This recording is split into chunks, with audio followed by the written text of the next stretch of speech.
Good afternoon, everyone.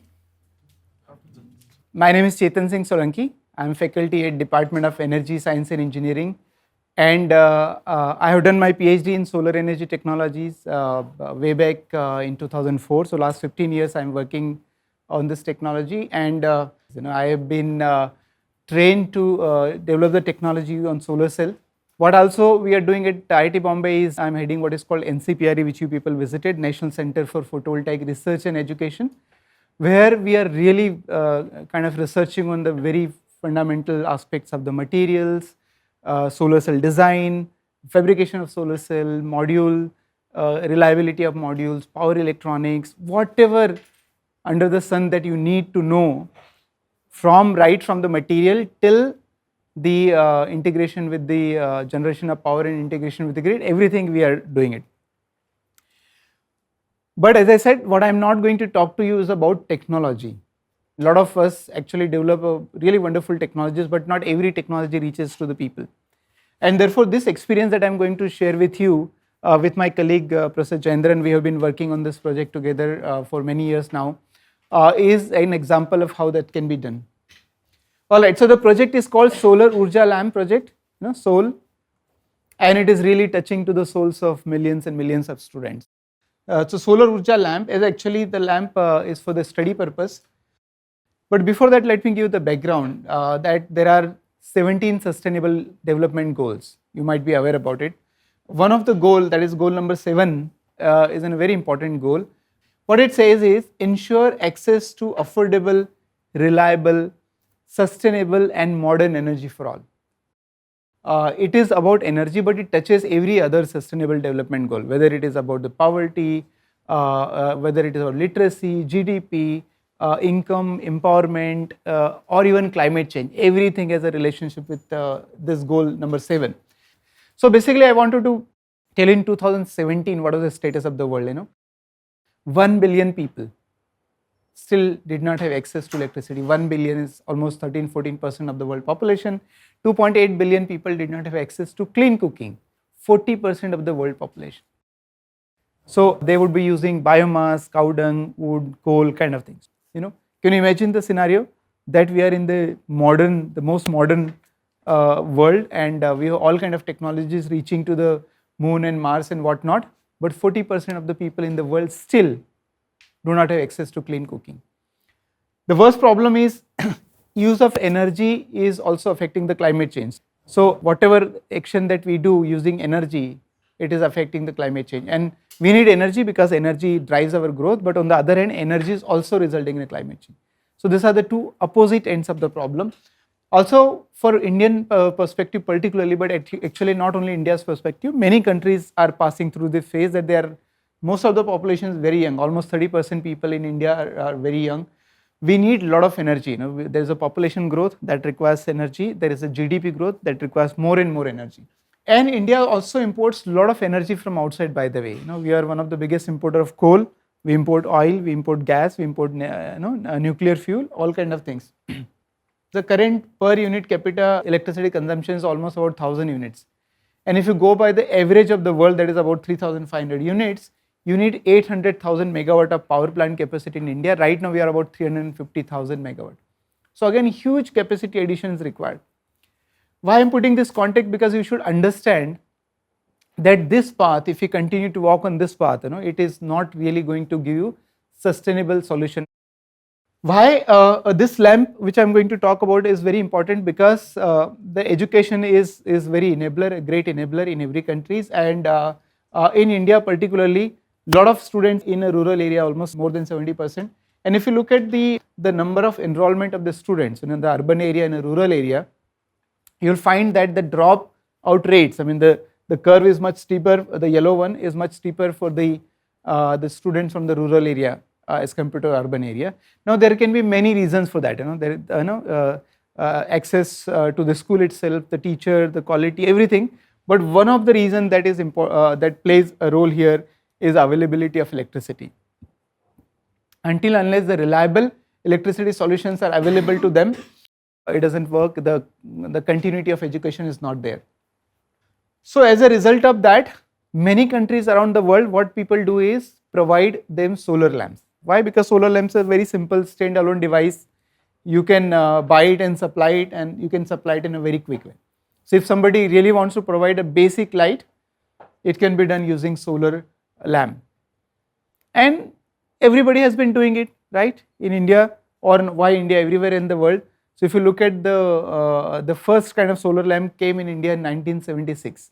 So it is almost more than 4 decades that such a programs have been happening, but it was not very successful, and that is where the innovation that we have done in terms of the technology, in terms of the operations, in terms of the materials, in terms of the supply chain, everything is very important. That is what I'm going to share with you.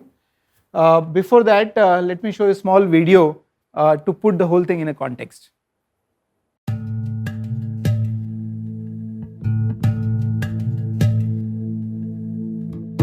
मिट्टी कमान है ये, जल का ईमान है ये, हवाओं की जान है ये, रूह की उड़ान है ये। असली भारत गांव में बसता है। एक वृक्ष को मजबूती देती हैं उसकी मजबूत जड़ें, और भारत की मजबूती और समृद्धि के पीछे हैं हमारे गांव।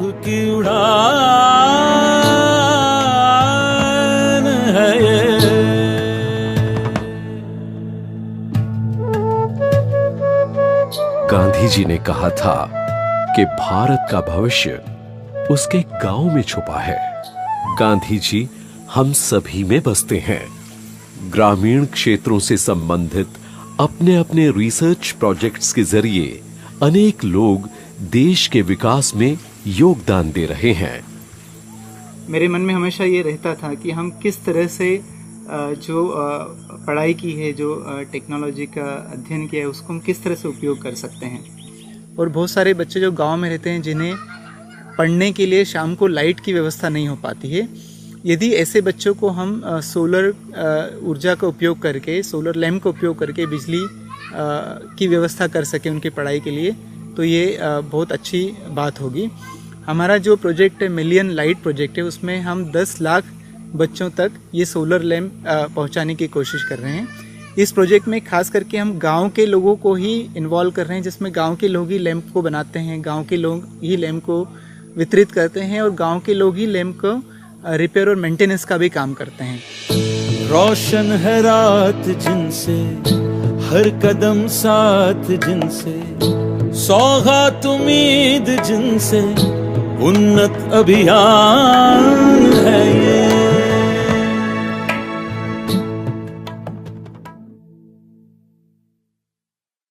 All right, could you notice what is the solution? Solution is of course solar lamp, but the way we provide solar lamp is very important. And as I mentioned that what we do is we involve local communities to do each and everything. But how we have come to this idea, I would like to share 2 kind of projects which did not work very well. One of the project that I started in 2008 and 9, Ekal Vidyalayas are like one school teacher, and these are the very informal schools runs in a very remote rural areas where children go to the field in the daytime and they could not access to the regular school, so they actually go to the schools in the evening.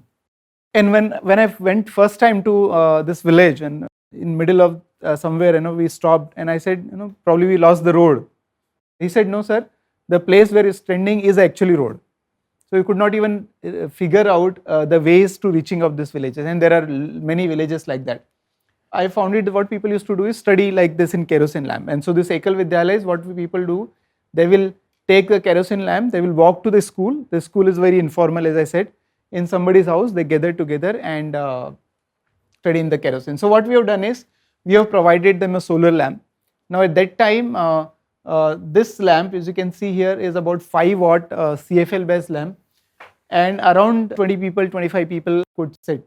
And we got a sponsorship at that time, and we provided solar lamps to some 500 villages.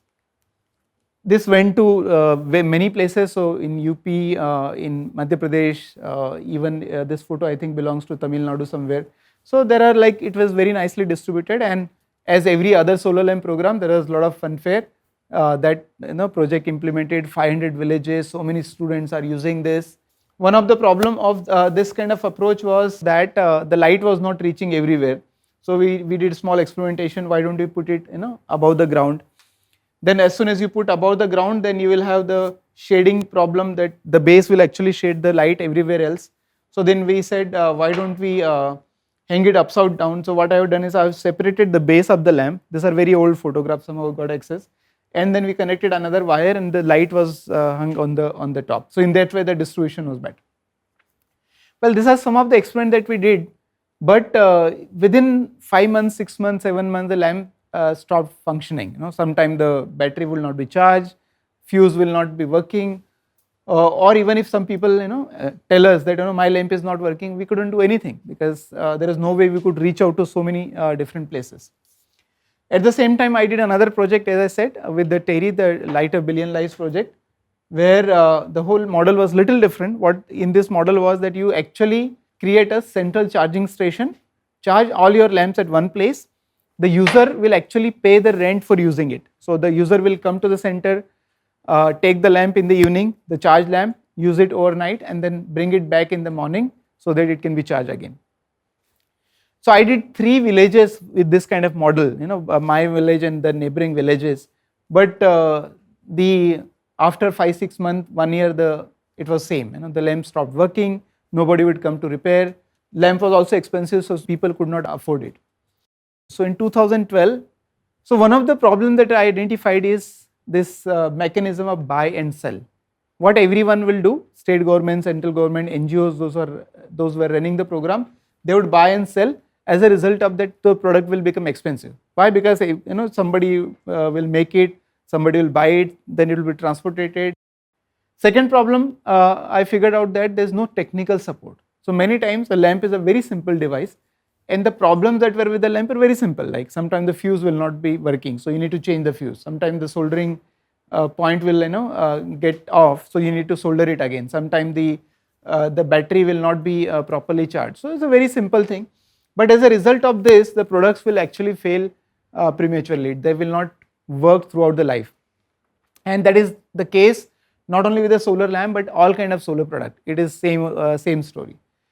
The third problem is every time, because we are buying and selling, the continuity is not there.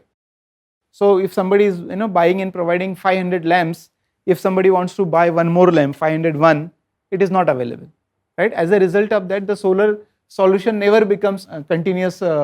Availability is not there. You understood, everyone? So this is a basic problem, not only this technology, I believe with every technology. Your mobile phones are working everywhere because you find some guy who can actually give recharge of 10 rupees also. You can find some guy who can actually repair your phone in every corner. So similar thing was required. And not only required, then we also found that even if there is electricity connection in the houses of people, still solar lamp is required. Because when we are talking about study purpose, for studying you need about 150 lux of light. And the lux is a unit of light. You measure how much lux is there. So for example, on your table you will have something like about 150 lux of light. So that is kind of intensity that you need.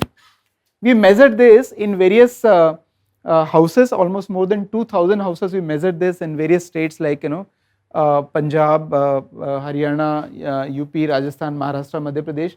What we found among 2,000 households, that majority of them will have the light level at a very, very low. What does it tell you? That even if there is electricity, there is not sufficient light on the book. And in villages, there is no table chair, right? So the distance between the light and the floor will be higher. The light will be typically hang in between the door, the two rooms. So therefore, it will be distributed to wider areas. And another problem, even if there is electricity connection, the supply is not continuous. So there is a fluctuation in voltage, there is a fluctuation in the availability of the power, voltage, there is a power cuts, all those kind of things will be happening. So together, first of all, when there is no electricity, we need a solution. Even if there is a full electricity 24/7, we need a solution. And even if there is a partial electricity, we need a solution. But the solution should actually solve the problem of affordability, availability and repairability. So that is what our lamp came in picture, that if you look at the needs of people, and there is a energy ladder. So people need electricity or energy for basic purpose lighting. Once basic lighting like torch and the flashlight that you use, Once that is completed, people would like to illuminate every room, every house. Once that is there, you would like to have fan, you would like to have refrigerator, TV. Then you would like to, of course, irrigate their farms, and then finally, if more energy is available, you will use it for the production purpose. You run some manufacturing, you do some processing. So this is the entire energy ladder that we needed to work. But one of the most basic thing is providing them light for study purpose. As I told you earlier, that we wanted to solve this problem of access to the light so that everybody can study well. Now the three problems that I have told you, we thought there could be three solutions. It's a solution included how do we find and make the product affordable, how do we involve the local community, and how do we saturate the area with which we work. By the way, the program for 1 million solar lamps, that we thought we implemented from IIT Bombay. 1 million is a big number by any standard, and we wanted to do in 1 year time. So therefore, the speed of the whole operation, the scale of the whole operation, and the skill level that required in the local community was very important aspect of it.